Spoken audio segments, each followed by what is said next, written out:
जय श्री कृष्णा दोस्तों, राधे राधे। दोस्तों, अगस्त 2025 वैसे तो त्योहारों का माह है दोस्तों। 15 अगस्त है तो वही रक्षाबंधन है, लेकिन उससे पहले कृष्ण जन्माष्टमी भी है। तो दोस्तों, आज हम जानेंगे अगस्त 2025 में कृष्ण जन्माष्टमी कब है, डेट क्या रहेगी, पूजन का मुहूर्त क्या है और व्रत का फल, और इसके साथ ही हम जानेंगे कृष्ण जन्माष्टमी की कथा भी। लेकिन इससे पहले एक महत्वपूर्ण बात यह जानेंगे कि वो कौन सी 5 चीजें हैं जो यदि हम श्री कृष्ण जन्माष्टमी से पहले घर ले आए तो श्री कान्हा जी और मां लक्ष्मी की कृपा तो बनी रहेगी और घर पर हमारे घर के अंदर सुख समृद्धि बनी रहेगी। तो दोस्तों, बिना देरी किए हम जान लेते हैं वो 5 चीजें कौन सी है। सबसे पहले दोस्तों, पहले तो है लड्डू गोपाल जी की मूर्ति। दोस्तों, लड्डू गोपाल जी की मूर्ति इतना प्रभावी ढंग से आपके ऊपर प्रभाव डालती है कि उसका हम सोच भी नहीं सकते हैं।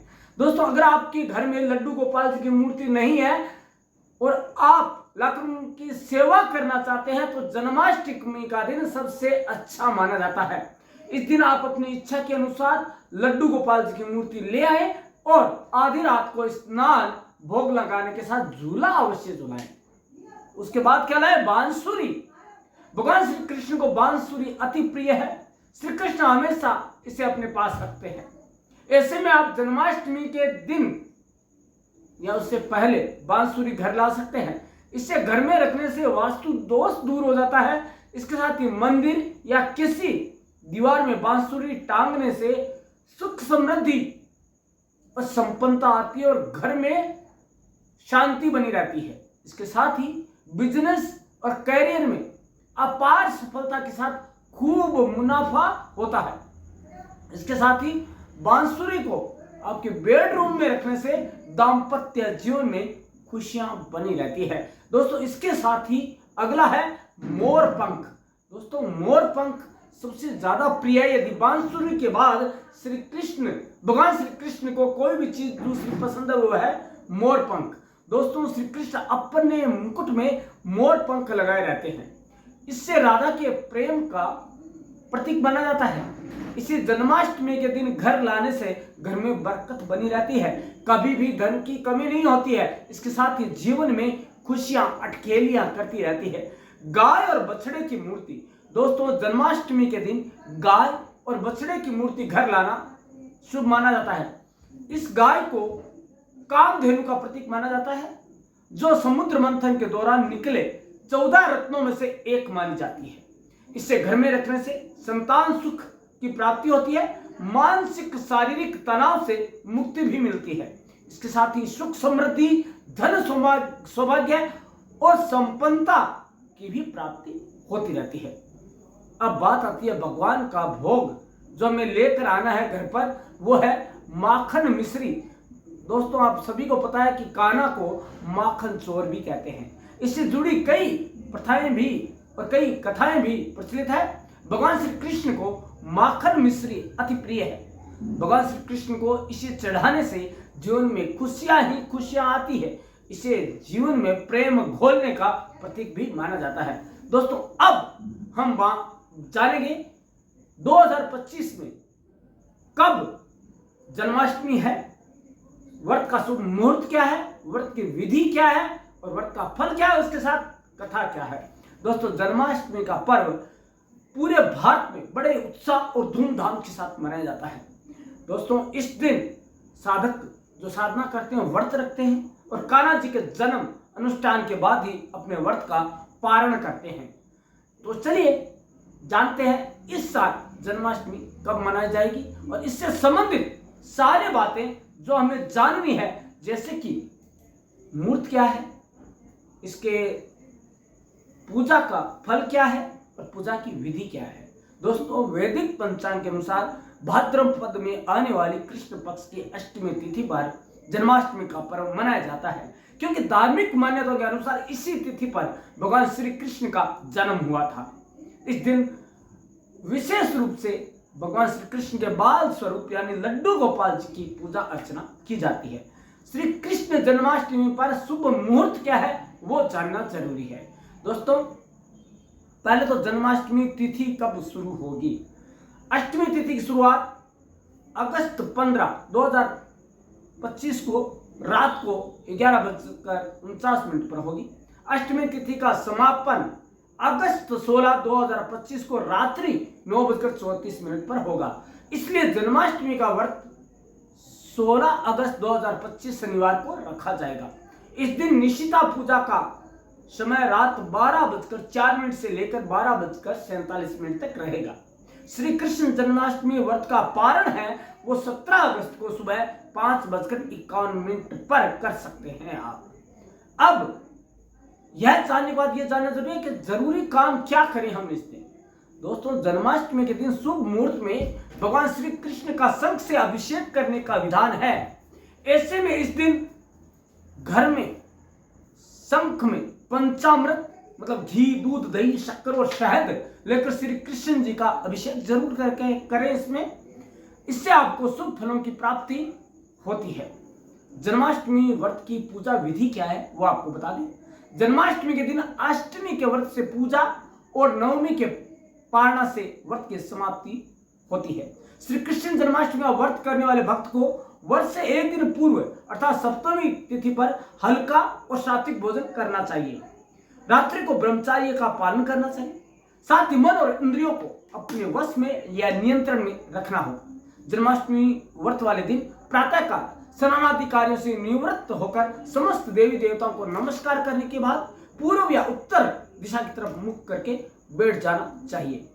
अब हाथ में जल, फल और फूल लेकर संकल्प करें और मध्याह्न काल में काले तिल के जल से स्नान या अपने ऊपर छिड़काव करने के बाद देवकी जी के प्रति के लिए प्रसूति गृह का निर्माण करें। अब इस सूती का गृह में सुंदर और कोमल बिछौना बिछाएं तथा उस पर शुभ कलश की स्थापना करें। इसके पश्चात भगवान श्री कृष्ण को स्तनपान कराती मां देवकी की प्रतिमा या सुंदर चित्र स्थापित करें। इस पूजा में देवकी, वासुदेव, बलदेव, नंद, यशोदा और लक्ष्मी जी आदि का स्मरण करते हुए विधिवत पूजन करें। जन्माष्टमी का व्रत सदैव रात्रि के 12 बजे के बाद ही खोला जाता है। इस व्रत में अनाज का सेवन नहीं किया जाता है। फलाहार के रूप में कुट्टू के आटे के पकोड़े, मावे की बर्फी या सिंगाड़े के आटे का हलवा बनाकर सेवन किया जा सकता है। अब ये तो हो गई जरूरी बातें। अब जन्माष्टमी के पीछे की कहानी क्या है। दोस्तों संक्षिप्त है लेकिन सारगर्भित है। पौराणिक कथाओं के अनुसार श्री कृष्ण जी का जन्म मथुरा के कारागार में हुआ था। देवता होने के कारण उनमें प्रबल शक्ति थी, या यूं कहें कि वो 16 कलाओं के धनी थे। राक्षस कंस को यह आकाशवाणी के माध्यम से ज्ञात हो चुका था कि देवकी की 8वीं संतान उसकी मृत्यु का कारण बनेगी। इस कारण कंस ने अनेक नवजात बच्चों की हत्या करवाई, किंतु जिसका विनाश निश्चित उसे नहीं रोका जा सकता। भाद्रपद कृष्ण पक्ष की अष्टमी को श्री कृष्ण का जन्म मध्य रात्रि को हुआ। उसी रात उनके पिता वासुदेव ने उन्हें यशोदा के पास पहुंचा दिया।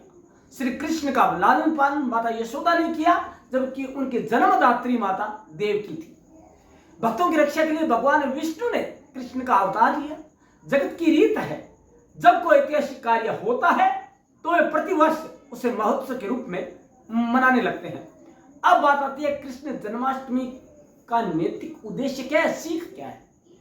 कृष्ण जन्माष्टमी के विभिन्न नैतिक उद्देश्य हैं, जिसमें से प्रमुख जो है वो ये है: बुरे विचारों का त्याग, धार्मिक सिद्धांतों का पालन तथा निस्वार्थ कर्म करते रहना। जब जब धरती पर पाप और अधर्म हद से ज्यादा बढ़ जाता है तो भगवान धरती पर अवतार लेते हैं। यह हमारी पौराणिक मान्यताएं हैं। भगवान विष्णु किसी न किसी उद्देश्य की पूर्ति के लिए धरती पर अवतरित होते रहते हैं। श्री कृष्ण जी भी विष्णु जी का ही एक अवतार है। दोस्तों अब बात करते हैं इस दिन। दोस्तों श्री कृष्ण जन्माष्टमी का एक बेहद ही महत्वपूर्ण दिलचस्प पहलू यह भी है कि दही हंडी का अनुष्ठान जो हर साल जन्माष्टमी पर किया जाता है, एक बहुत बड़ा भव्य आयोजन होता है। दोस्तों इसके बाद कान्हा जी को किन चीजों का भोग लगाना चाहिए हम जाते जाते जान लेते हैं। दोस्तों जन्माष्टमी के दिन भगवान श्री कृष्ण की पूजा निश्चित समय में होती है, जो मध्य रात्रि का समय होता है। ऐसे में अब जन्माष्टमी के शुभ अवसर पर पूजा के दौरान लड्डू गोपाल जी को प्रिय मानी गई माखन मिश्री का भोग अवश्य लगाएं। लड्डू गोपाल जी के भोग में तुलसी का पत्ता जरूर रखें, क्योंकि इसके बिना उनका भोग अधूरा माना जाएगा। अब बात करते हैं कान्हा जी के मंत्र क्या है। दोस्तों, पहला मंत्र है ओम कृष्णाय नमः, हरे कृष्ण कृष्ण कृष्ण हरे हरे, हरे राम राम राम हरे हरे। तो अगला है ओम श्री कृष्ण शरणम मम है। अगला है ओम देवकी नंदनाय विद्महे वासुदेवाय धीमहि तन्नो कृष्ण प्रचोदयात्। अगला है ओम नमो भगवते तस्मै कृष्णाय कुंठ मेध से सर्व व्याधि विनाशाय प्रभो माम मृताम कृधि।